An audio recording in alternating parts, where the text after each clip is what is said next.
Welcome everybody to this IoT conference, and many thanks to CSharpCorner for organizing it and facilitating.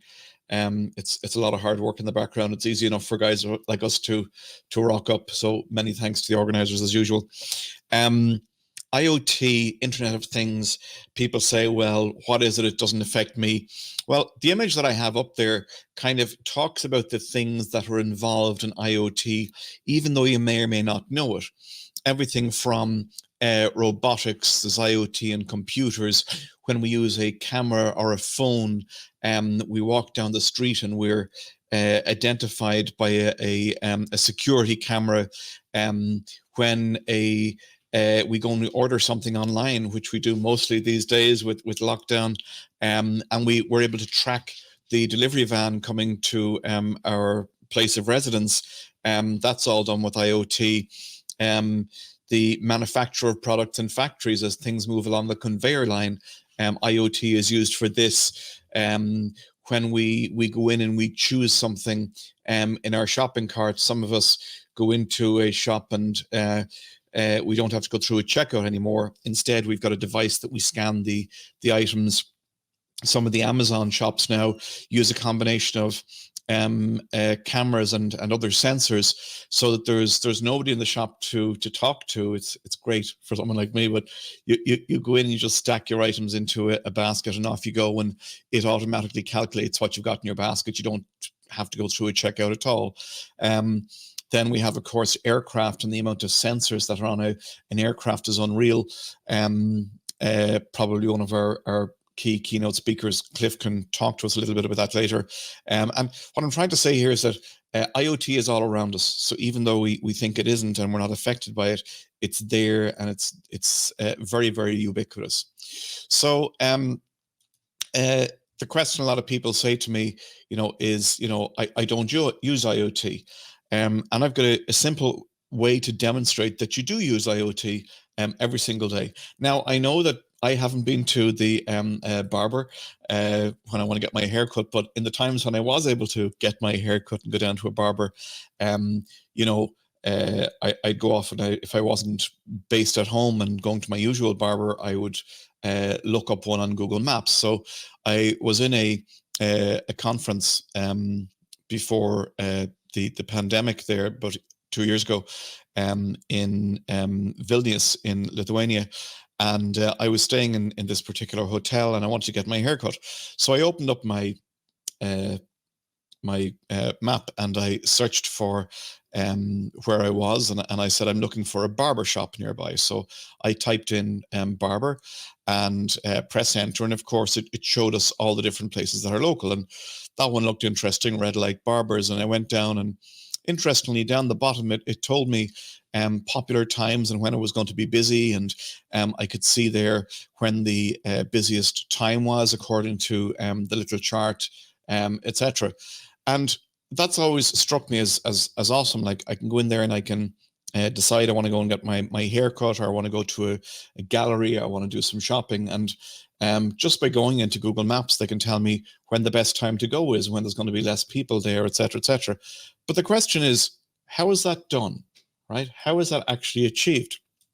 And the answer is, it's all about location and time, and it's all about sensors. So if you think about it, we're all moving along the street every day. We have our phone with us in our pocket, and we go past a location. Now, how does Google or Bing or anybody else know that we're at that location? Well, our phone has GPS, and GPS is a little sensor. It's a device inside our phone, so it's part of the IoT, the Internet of Things. And of course, because they can locate where we are with a GPS sensor, or with a tracking because of Wi-Fi strength, they can then overlay that on top of a map. And we have the Google Map cars and Bing cars and everything going around taking pictures of all of our buildings and all of the geolocations. And because of this, they can say, well, we're outside a particular location, and they can notice a cluster of phones or people who are in a particular GPS location for a certain amount of time. So we could assume by just simple prediction that if there's a certain number of phones with people attached walking along a location at any one time, and then suddenly they seem to stop and they're just staying in that location for a period of time, well, then you assume that they're in that location. So we can assume that those people are in having a haircut. And if you look at the volume of those phones, the number of those phones, or those IP addresses of those phones that are staying in that geolocation for that period of time, well, then you can see how in the previous thing we can get the amount of little bar chart to show who's there and when they're there. So the different sensors that are on a phone that are ubiquitous, they're with us all the time, they're 24/7 there. We have accelerators, we have humidity, we have orientation of the phone, we've got the magnetic field of where we are, the strength of that. We've got the air pressure, proximity to other phones, gyroscopes, ambient temperature, accelerometer. There's a huge amount of inbuilt sensors inside in a phone before we even start talking about anything that's very specific and doing one specific thing. And in addition to what's in the phone, the next question then is, how do those things relate to the world around us? And if we look at this picture here, we can see things like our phone. Well, we get into a car and our phone can connect to the Bluetooth speaker in the car.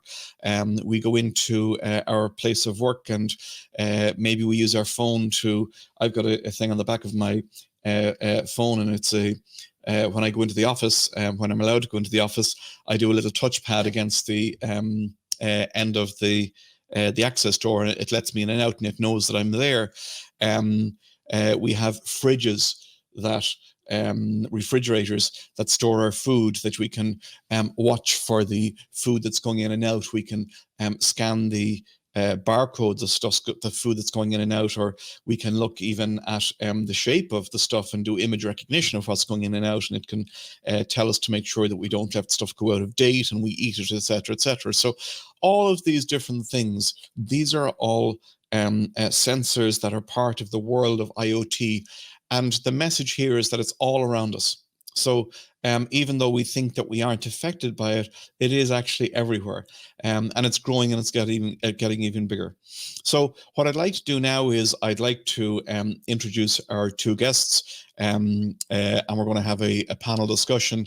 We're going to talk to Pete and to Cliff. Interestingly, Pete is there with his headphones on in that picture, and I would expect Cliff, who is also a pilot, to be wearing his headphones in the picture underneath. So the agenda that we're going to talk about is we're going to talk about IoT for good. Both guys have some interesting stories to tell about that, and I think Cliff is going to be talking about it in particular later on. We're going to be talking about IoT Edge Computing. What is Edge Computing, and what is this new thing called Azure Percept? We're going to talk about cobots, or co-robotics. We're going to talk about this strange thing called digital twins and how it works and interacts with IoT. And then finally, we're going to talk about a topic that's incredibly important with IoT, and that's ethics. So we're going to talk about killer robots, and we're going to talk about data privacy. So Simon, if you want to let the chaps into the conversation there now. Pete, do you want to give a quick introduction to yourself? I can't do a quick introduction to myself. Not very good at that. So I recall years ago, one of the I was doing a pitch for an investment fund, and they always try and sort of say, do your elevator pitch, right? But these guys actually made it even worse, and they say, give us your elevator pitch in a tweet. So they made us to do it in 120 characters or whatever it was at the time. So you have 60 seconds to introduce yourself, Pete, and what you're doing in IoT. Yeah, I'm a freelance software developer, an IoT specialist mainly. That's where I tend to concentrate. Although today I've been working on creating little mini games for a client in Vue and JavaScript. So it really depends on what people want to pay me to do. But I'm an Azure MVP, Microsoft Azure MVP, Microsoft certified trainer, Pluralsight author, STEM ambassador, Code Club organizer, and I'm pretty sure, meetup organizer, Knots IoT, and .NET Knots, and I'm in a podcast. And geez, am I above 60 seconds already, or what? So it's like one of those things where you say, well, tick any of these boxes that you don't do. right? Yeah, that's what I'd need to do. Yeah, just one box. Absolutely. Cliff, tell us where you're at. I'm my day job is an airline pilot for a major UK airline. So I get to fly Boeing 787s around the world, which is hence the picture you looked at earlier of me. When I'm not at 40,000 feet doing 600 miles an hour, you'll find me huddled over my computer, thrashing out either some .NET codes, be that Xamarin or IoT. I kind of tend to try and stick to the Xamarin IoT space, is where I'm at as a .NET developer. So work on various projects with different clients. Kind of excited about Maui coming along in .NET 6. Later on, I think directly after this one, I'm going to give a talk about Handy to Hand. It's a 3D printed prosthetic hand that I've helped build. And also on a Tuesday night, Pete forgot to say, but we do have a Twitch stream. He left it off his list. On a Tuesday evening at 9 p.m. UK time. You can work out your time zone where you are in the world. But we have on Agius Live, we have an IoT stream for an hour every Tuesday night where we talk about the latest and greatest things that are coming into IoT and try and break them down into simpleton terms that even I can understand. Awesome. And to raise you, Alan, on your workshop and building a boat, I got 2 3D printers and I'm building an airplane. So I'll take your boat and I'll raise you one plane. Oh my God. Okay, it's actually it's one of my minor dreams to build an airplane as well, but I don't think I'd be able to fit it into my workshop. That would require. Are you talking about now tree building? Are you talking about a remote plane or sit your ass into it? No, it's a four-seater Sling TSI. The kit comes from South Africa, from Joburg, and they send you the kit and you build it.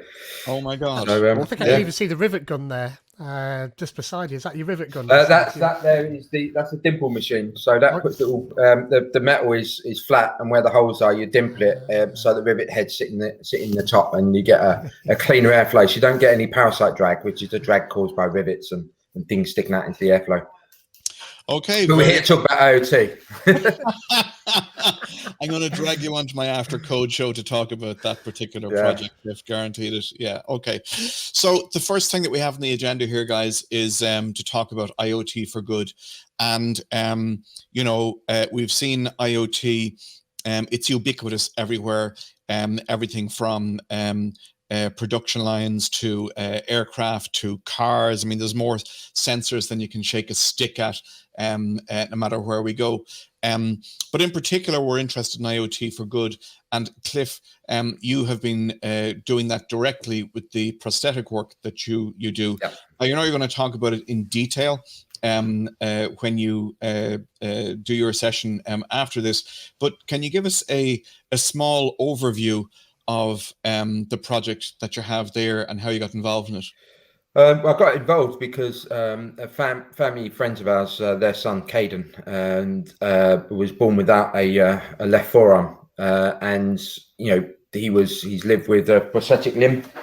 You can see here, that's what he has, a slightly different version of this that he's given by the NHS. It's effectively just a hook on the end.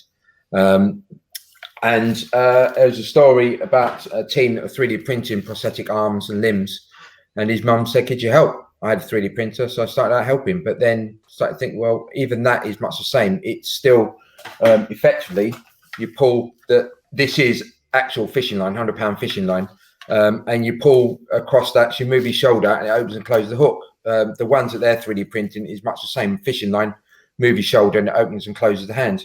And I thought we could do better, and I like IoT and electronics, so we sort of took a design from a group called Open Bionics that was open source at the time, and adapted that and made it so that we can actually build it cheaper and 3D print the parts. And it's got some Adafruit boards inside. It's got some Actronics little 20mm linear actuators in there, and it moves and sort of works such that Caden now has an arm that he can control, and with his muscles he can control. When you say it was open source at the time, has that changed? Yes, they went closed source, which I was annoyed at the beginning, but I believe now, talking with various different people, none of the team have replied to my emails, even though I tried to reach out to them. But it's just kind of sad. But I believe they went closed source because they were aiming to try and get approval for the NHS National Health Service here in the UK. and across in Germany and France as well. So I believe they've gone closed source, they've turned it into a business, and it's one of those things. I can't complain about it. They've left their designs as were up on GitHub, but they're 3-4 years old now. And I'll talk more about it if you come along to my talk. That's in 35-ish minutes. You can hear a bit more about it. But yeah, it's a great Caden uses it day in, day out. And the good thing is he wants to be a chef. So when he's at college, he can't hold a tomato, an apple, a round thing with a hook. It just doesn't work. Whereas now he's got hands, he can, just like we can, he can grip around a tomato and apple, and he can slush up. And also, he can't cut himself, so he'll never be wearing those blue plasters to But yeah, and then there's a mobile app written in Xamarin, which allows him to control the hands, and also change the settings, and as his muscles get stronger and weaker, he can set the settings for how the hand works and change the grips that are in there and things like this. But as I say, in 30 minutes time, you come along to my talk and learn a bit more. Excellent. Pete, have you come across any IoT for good? Have you done any yourself? Any insight there you want to share? Oh, absolutely. Come across. We had Sarah Maston at my meetup, Not IoT, just recently. And, she's involved with Project 15, which is a Microsoft IoT for Good project, where they're it's ecology-based IoT. So they're looking at how they can fix all the problems around ecology, which was fantastic. And while I was arranging that, we managed to find a BBC article where Whipsnade Zoo were looking at taking what they called selfies of elephants, so they could train AI models to help with human-elephant conflicts, which you'd think, oh, people going and poaching elephants. That's not what they meant at all. What they mean is that if you've got a farm somewhere in Africa, then potentially elephants could come in and trample on that, and possibly even the people that are working at the farm. So, there are what they would call conflicts that happen in those particular, and then both humans and elephants can get hurt during that. So they want to deploy out this machine learning models out into Africa to help that. I managed to get Alistair Davies, I think his last name is, to come on and speak about the stuff that he was doing. And he put IoT in plastic bottles and set them afloat in the ocean to see where this plastic that is, a horrible scourge across the world at the moment, to see where that goes. So those two projects that they were speaking about were fantastic. And in fact, the good thing about the Project 15 one is it's all open source, and you can deploy the whole of that IoT infrastructure yourself. And obviously, there's no point going into a great deal of detail, but obviously, if you look at it from a Microsoft point of view, you've got quite a lot of services that you need to string together to get a full IoT solution to work if you want to use all of the bits. So you've got time series insights, stream analytics and storage, and an IoT hub and endpoints and all of that, routing and logic apps and flow and digital twins that we'll come on to in a bit. And they've just got an ARM template that you spin up and put some bits into, and it configures all of that for you. And so the reason why they did that is to make it easy for people to grab all of that powerful IoT tech and then use it. Because it's complicated to do this sort of stuff. So the easier you can make it, the better. Yeah. So yeah, it's very interesting that you touched on there that it's not just the device itself, but it's all of the other things that surround the device, which brings us on to this concept of edge computing, and I never fully understood until recently what they really meant about this by this edge computing and IoT on the edge. And it seems at times that there's people at companies like Microsoft and Google and IBM and everything else, and they're just paid to think up these random words and stuff and slip them together and then build some marketing around them, and then they come down to engineers and they say, make something that does this thing, and so IoT edge computing, it conjures up things of, I don't know, something that's out on the edge of the Arctic, and it's like not meant to be touched, or it's maybe on the far-flung reaches of a farm and sheep farm in Australia or something. But in actual fact, it means anything that is, sort of the last step before it's touching the environment, as it were, and it seems that there's a huge amount of issues in relation to edge computing, and not only allowing whatever the device it is to do its job, but then getting the data that it collects back up to wherever this place that does something with that. There is the question of when you go and you have this small device out on the edge, is it able to do everything that it needs to do? Or do we actually need to take that data and send it back up to some big processing Goliath center somewhere that does some big magic AI and then sends some result back down? So it's not just about the individual device, it's the whole ecosystem of everything that's around this. So when you're looking at projects, Pete, that customers might come to you with, do you generally look at sort of the device first? Do you look at the back end first? How do you get this synergy of stuff coming together? It can be quite difficult, actually, depending on the client. If you get a reasonably technical client, that job's somewhat easier. But finding a delineation between what they think they want and what they actually want sometimes can be where you need to go. And you can often scare clients. I mean, I freelance, I'm a consultant, so I have to be a little bit careful. So I can't just fling a whole heap of stuff at somebody and tell them how much it's going to cost, because they'll likely go, I don't think we want all of that stuff. We're too scared. We'll probably go and do it ourselves or get somebody else to do it. So there's a fair bit of holding back. But I mean, a good example is a client I've just had recently where they're technical, quite technical, but they know nothing about the cloud. But they came to me and they've got these little sensors, BLE sensors, that do temperature and humidity and light level, much to Cliff's disgust. He hates those three in particular, or two of them at least. And they knew how to create this tiny little dumb sensor. Not dumb, actually, it's pretty clever, but it just sits there broadcasting out these three readings, but they had no way of grabbing that data and doing something with it. Now, when they showed me what they had, which was like a little Python script that would run on a PC, just grabbing Bluetooth data, and they said, right, we want to put these into buildings and look how they warm up and cool down, and we've got, we want to put hundreds of them in the building, and we'll need little gateways perhaps to grab the data. I immediately thought of putting it in the cloud, because that's my background, but that's not how they led. They had a little server on site that they wanted that data delivering to, and then a university would dial into that, and they had like Firebird as a database or something. So all they wanted was for me to grab the data from the BLE sensors and send it to that.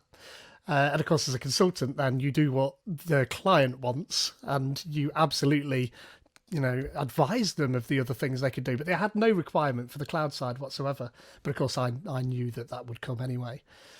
That's always interesting. It's the that particular tension between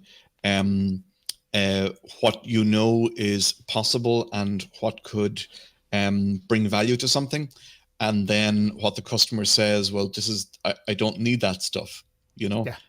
I know it's cool and I know it's interesting, but we only need a Lada. We don't need the Rolls Royce. Thank you very much. Even though we know that the Rolls Royce in this case, because it is rented out by the CPU, is only going to cost us 1p a day, we're still going to buy that box and put it in the corner, even though it's going to cost us $4,000, because that's what we know. Yep. That's true. I mean, there's a few benefits here. Obviously, having a background in IoT, it's faster for someone like myself to spin up a proof of concept, a POC. Once you get it to a certain point and they're happy and you've done the job, or you've nearly done the job, then I tend to knock up a little POC in my own time. I don't charge anybody for this, of what it could look like, because that's the other delineation there, is that if you don't understand certainly how the cloud side works, it's really difficult to see what the benefits are. And you kind of said that about Edge as well. Until you understand what the benefits are, sort of almost in a concrete way, it's quite difficult to picture what the value is. One of the things I use quite regularly from a consultancy point of view is IoT Central, which is a Microsoft software as a service offering that bundles up a lot of the complicated stuff: IoT hubs, streaming analytics, time series insight, storage, device provisioning service. All of those different things are bundled up into a package that you don't have to manage. And what's beautiful from a consultancy point of view is that you can develop a solution in that and just give it to the client, and they can manage the parts they need to manage, and Microsoft manages everything else essentially. So I lean on that quite heavily. Although, if you were to look at my portfolio of stuff, if 2/3 of it is IoT Central, that might just make it look like I'm dumbing it down. But really, it does give you that a little bit like Project 15, but a far more developed effort. Clifford, you talked earlier on about the fact that in general you like to, for example, your IoT tends to go hand in hand, to excuse the pun behind, tends to go hand in hand with your Xamarin stuff, and that again shows that the ecosystem, and it talks directly to the ubiquity of phones in the whole IoT space. Do you want to talk to that a bit from the point of view of edge computing? Yeah, I mean, Pete said that he's more kind of cloud orientated. I'm more sort of down and dirty in the electronics. I like getting in there with a soldering iron and building circuits up and stuff. And I know Pete does that as well, but that's where I'm happiest. Depends who you ask, I think, doesn't it? Yeah. So that's where I'm happiest, is building electronics and playing around and trying to work out a circuit design, or what parts I can buy off the shelf to build up a circuit.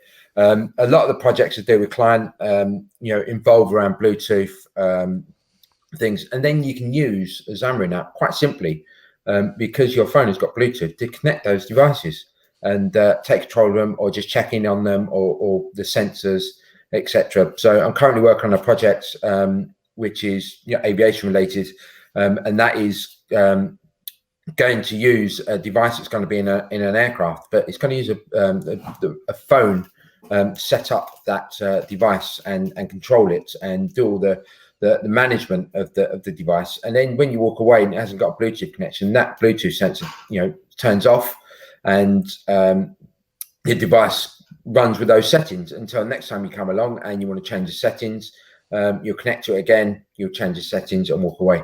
But you can do all that. So rather than having to take the device from where it is, or taking a big laptop and plugging it in and things, I sort of spent many years in the car industry. To change settings on anything, you have to take a laptop with a special controller card and a sort of big rucksack with it all in, and go along just to plug into a robot to change a couple of settings, or plug into one of the machine tools and adjust something.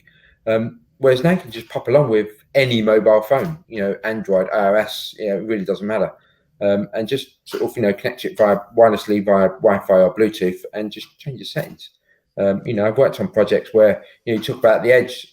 For me, it's stuff that's kind of right out there that doesn't have a connection. So it's, effectively you're putting a mobile phone like 4G SIM inside the device, or you're using LoRaWAN to connect to something that can eventually connect to the clouds, or the internet, which can then connect to the cloud. So for me, it's something way out in the distance that's, sort of really low power on a battery or solar cell, and it's got a weak signal, but you need to amplify that to get up to the cloud.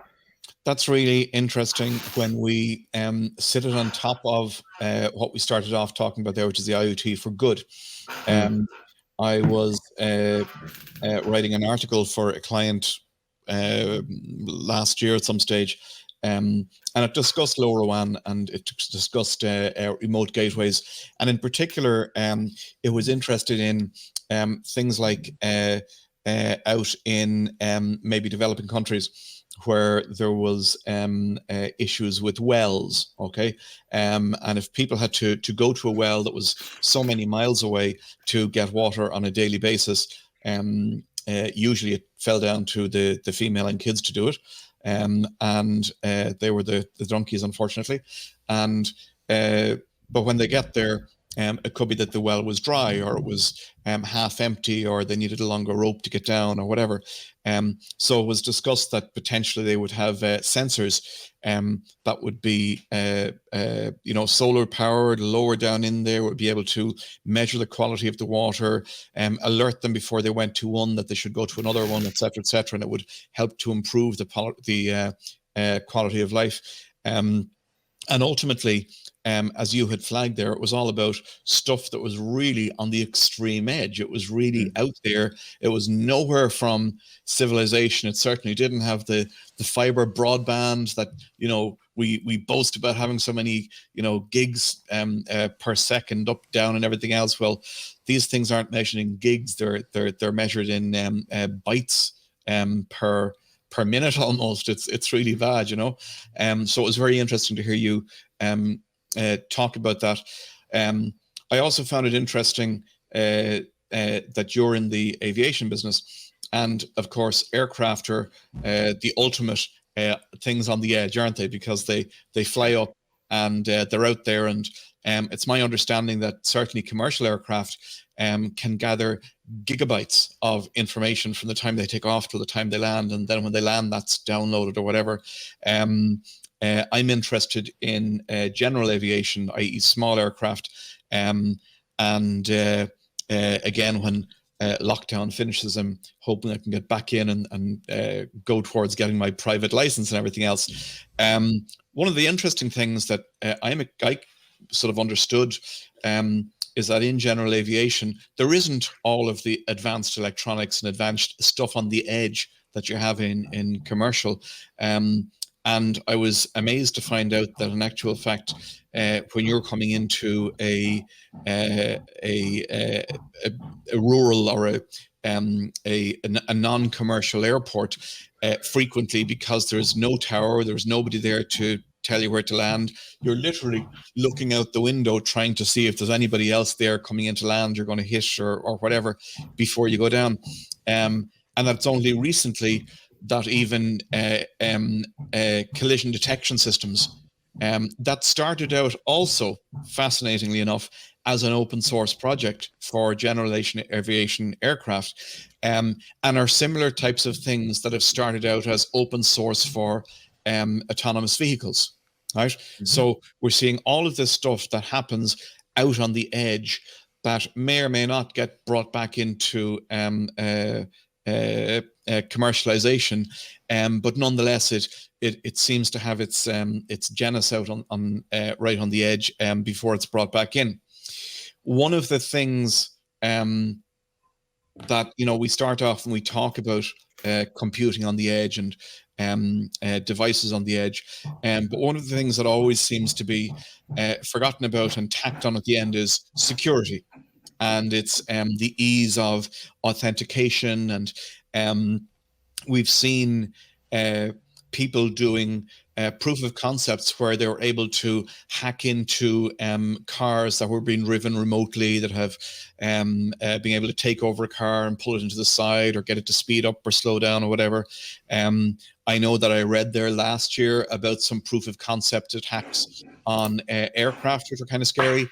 And then I came across recently Azure Percept, which aims to bring in this concept of, okay, you have your device and you want to do your stuff out on the edge, but have you thought about the whole thing about authentication and about device management and about the software update and about, importantly, the security of it, etc.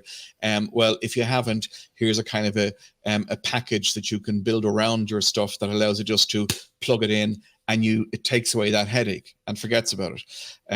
Have you guys come across Percept yet, or have you any experience of having to secure your devices on the edge?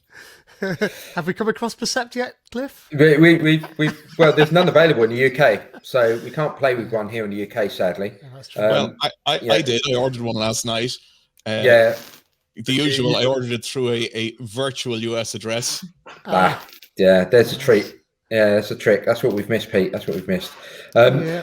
For security, I kind of, I don't trust any IoT device for security. So Bluetooth data that comes from the device, I treat it just like you would a web page. You never trust the user's browser, do you? When the data comes back, they're filled in a long form and it gets back up to the server. You do server-side validation as well as client-side. I treat IoT devices when the data comes back to where I want to process it, be it a mobile phone or back in the cloud. I treat it much the same. I don't trust the data because you don't know what's happening to it in transit. Bluetooth is notoriously difficult to secure. Wi-Fi a little bit better. LoRaWAN, much like Wi-Fi, you can secure it a bit better. But it's insecure because you're transmitting it via a medium which isn't HTTPS and all the other gubbins that go with. So I just don't trust the data, and that's the way I think of it mentally, which means that I make sure that whatever data I'm sending is the bare minimum, and I'm trying to obfuscate it some way as well when I'm sending it. So that's how I do it. The Percepts is really interesting. I'm very eager to play with one. And see what we can do with it. Me and Pete have talked about it quite a few times, haven't we, Pete? So it'd be nice to get one and have a play. We are working on it. Yeah, say that, can't we? We're working on tell us about tell us, Pete, about cobots. What's a cobot? Well, co-robotics. Do you mean? Yep. Like remote controlling robots. Is that sort of where you want to go with yeah. that? It's sort of. I've heard before when people talk about robots, and one of the things that we have here, even down that we can kind of blend into from this is, killer robots and Schwarzenegger's thing coming along and all that stuff, and Skynet and everything else. And people think of robots and they think, oh, the killer robot and the robot going to take our job and everything else. When I talk about AI, I always say, look, we're not interested in replacing the human. We're interested in augmenting the human. Yeah, it's critically important to keep that sort of at the top of the conversation. And cobots and co-robotics, in the context of what we're discussing here, is where we have robots that work with people. So, for example, let's take a healthcare scenario whereby we have a robot that's not something like, people think robot and they just think the hand that we see behind Cliff there, right? They think a humanoid thing, right? They generally don't. The first picture that comes to their mind is usually humanoid and killers and laser eyes and stuff. It's generally not it's a thing with four wheels that scurries along the ground at 2 miles an hour, trying to avoid everything, looking stupid most of the time, right? So a cobot, we could think of it as something that maybe goes into or comes alongside a patient's bed and is nothing more than a thing on 3 wheels or 2 wheels that says, take your medicine now, here's your 3 tablets to take, type of thing. And it takes the effort away from the human, or maybe it's monitoring, maybe it's a bed that we already have in actual fact for people who are heavily immobile, that helps to turn the patient, this type of stuff. So co-robotics in this kind of thing is certainly becoming much more prevalent. If you think also, a classic example that does almost edge into the killer robot thing is, have you heard, I'm sure you have, of these harnesses that people who do manual work can step into, and they help them to lift things, right? Yeah. Well, very much like an Alien. There's a scene in, it might be Alien 2 Alien? or something. Yeah. I think it's Alien 2, isn't it? Where It's an exoskeleton. Yeah, exactly that. Yeah, it's quite clever, really. Yeah. So also, if you think of co-robotics, autopilot on an aircraft is effectively a co-robotic. It's flying the plane for us, so we can deal with, rather than being pilots, we're systems administrators now. We step back and, the plane flies itself. We do the takeoff and put the autopilot in at, 10,000 feet, and the plane flies itself, and we're just managing it and telling it, okay, go left, go right, or follow the flight track, and we're managing the system. So, that's kind of co-robotics. you never get. I don't think you're ever going to get a commercial aircraft flying with passengers and no pilots because, well, we don't have a car that can drive itself along the road at the moment with no drivers. So you got a third dimension. At least in a car, it can stop if it's got a problem. The computer has a blue screen of death moment. It can just stop, and everyone gets out and say, "Oh well, the car's broken down. I call a tow truck." You can't really do that at 40,000 feet. It's it's not going to work. But that for me is kind of co-robotics, kind of passengers. If you look to the left, we're approaching the Azure cloud. If you please disembark. Yeah, one of you press Control Alt Delete, please. Absolutely. So let's get on now to digital twins, right? So Cliff, we were talking about the absolute sheer tsunami of data that is generated in an aircraft when it flies, especially a commercial aircraft. And even the complexity of something like the aircraft engine, to say nothing about the navigations. One of the things that I've long known about aircraft and flying aircraft is that there's so much redundancy built in, right? Redundancy of systems. And to me, digital twins allows us to sort of be able to see how things could be modeled and how they could go wrong and how they are going. Even while the aircraft is away, if we look at the edge devices that are off out in the edge, that because they're on low RAN and the data communications is very unreliable, and we don't get the data in for a couple of days, we can still get an estimate of how it is by mirroring the stuff in twins. Do you guys want to give an explanation of digital twins and how it relates to IoT, maybe in 1 minute? Who wants to take that on? Go on, Pete, you're the expert. Yeah, digital twins are I kind of alluded to in the title, a digital representation of something potentially in the real world, but not necessarily. But it can be anything from a small device to a human. You can make a digital twin of a human. And in fact, if you watched the NVIDIA GTC conference, NVIDIA got a large plan to make digital twins of pretty much everything they can in the real world. Which, if you could do something like that, is fantastic. But one of the real powers of digital twins you just mentioned there a second, where you can use them for modelling. And I heard a really great story about one of the early adopters of digital twins, before there was such a term even, were Formula One teams, where they model everything down to even the thickness and gauge of a wire, so that they can try reducing a wire and seeing what the result of the rest of the system, which is a massively complicated machine. And you're talking about another machine that's got sensors producing gigabytes of data. I bet a Formula One team probably produces more data on their car on one race than you would in 5 days worth of flying on a plane. That's that much data. So it's a lot. They probably put sensors on more of the car than you would on a plane even. Plane's big enough that you probably don't have as many sensors. I don't know, I'm just guessing, but I know that the aircraft that I fly, the 787, has 2 Rolls-Royce engines, and the data they produce is sent directly back to Rolls-Royce and also back to the airline that I work for, and they can see problems with the engine way before we would see them, as pilots sitting at the point end of the jet. And I've landed and been met by engineers that have said, okay, we're just going to take the aircraft out of service because we see a problem starting to occur with the left engine. And it's, we knew nothing about it. We've just been flying this thing for like 12, 13 hours. And like, we can see it's going to foul, in a few sectors time. So we're going to, take it out of service now and, rectify the fault now. So it means that they could plan the time of taking out of service to because an airline, aircraft to an airline is only making money when it's in the sky. On the ground, it costs money. So they could see, okay, we'll take out of service now, get this repair effected while we've got a spare on the ground. And no one knows, the passengers don't know that the aircraft has changed, from one registration to another registration underneath them. But it all happens seamlessly because they could see that data. I've been airborne when we had a technical problem with the aircraft.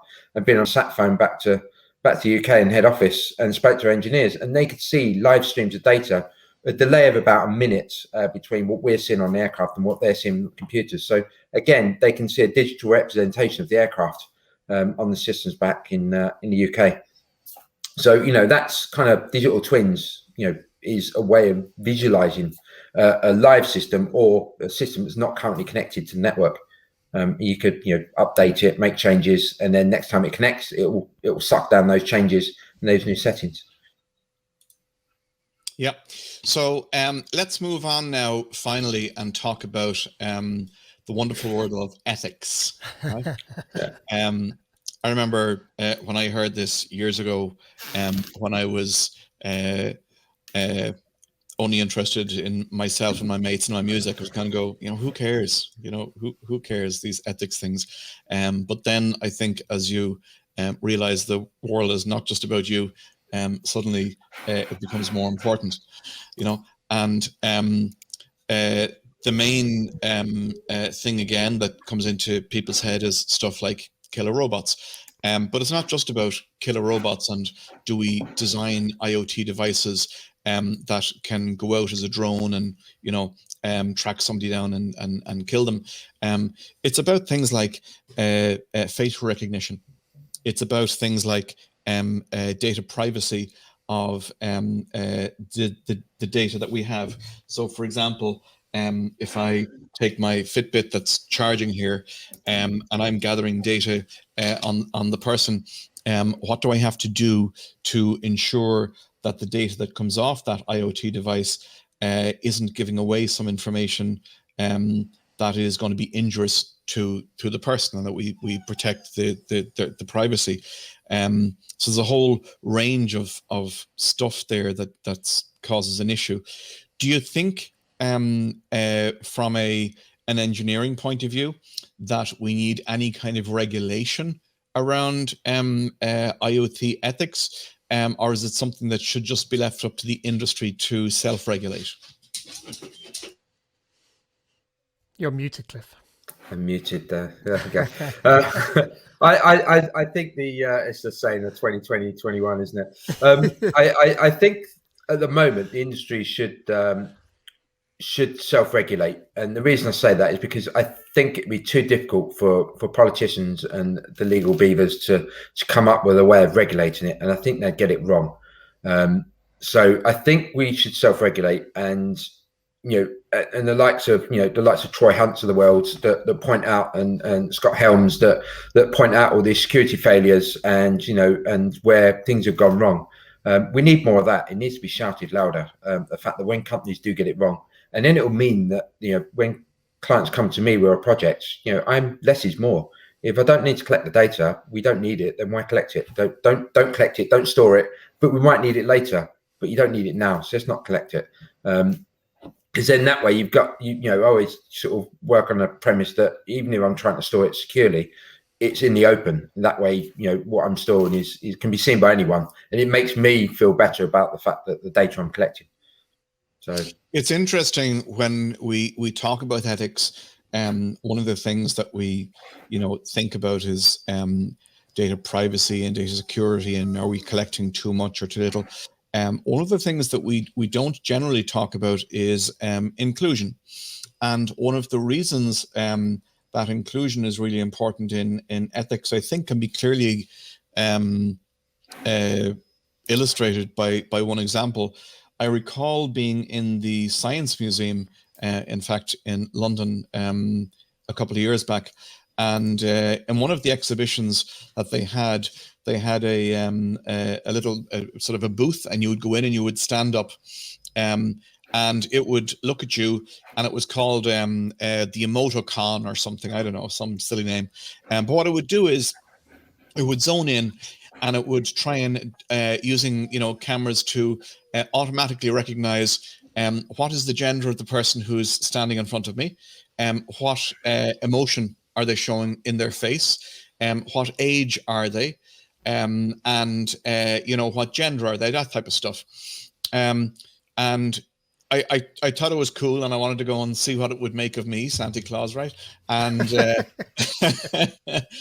I was kind of queuing, the 50-year-old geek standing there, of course, and all of everything from 6-year-olds up to their mums and dads and all lining up as well. So this particular young chap went in, and it said that he was 11 or 12, and he went, and it said you're happy, and he went, and it says you're sad, and that was awesome, right? This other kid then went in, and it didn't give anything. It just kind of gave there's nobody standing there response. And then his dad went in and kind of, because the kid was going, what's going on? And his dad went in and stood in as well, and it gave a similar type of thing. And I suddenly clicked what was going on. The gentleman and his son were Sikhs, right? So they were both wearing turbans, and it completely threw out the algorithm, because number one, it had been clearly trained primarily on Caucasian individuals, and B, it had never been shown anybody who had a hat on, right? Irrelevant of whether it was a Sikh turban or the Queen with one of her fancy hats or whatever. It's irrelevant. The fact is that that piece of IoT had been deployed without having done some kind of inclusivity testing. So it's we still very, have that very problem important. now too, don't we? Twitter's AI algorithm for selecting the faces and images chooses Caucasian people over people of African descent and things like that. Still, I think today, in fact, which is a terrible thing for it to do, it just auto selects. And there's AI where people with dark skin against dark backgrounds just don't get shown as faces because there's not enough contrast between the background and the person's face. So there's some big problems for inclusivity. Absolutely. And you know what? Those things are not technically insurmountable. They're not even difficult problems, right? It's purely a case that they haven't got enough people with diversity in their training sets for it to be actually lifted up as a problem, and that's very unfortunate. So, okay, we're going to have to wind up now. That's been a very interesting tour of what exactly is IoT through for some examples of IoT being used for good, co-robots, digital twins. We didn't quite touch on the killer robots yet, but I will. Come to my session for that. We go to your. In fact, well, we should actually. I saw a Twitter thing about 12 months ago, and I just said, "Oh my God, that's just the end." And it showed these guys who had put together a drone that was actually flying around a working chainsaw, right? So, what could possibly go wrong, right? Yeah. So we leave it at that. Thank you very much.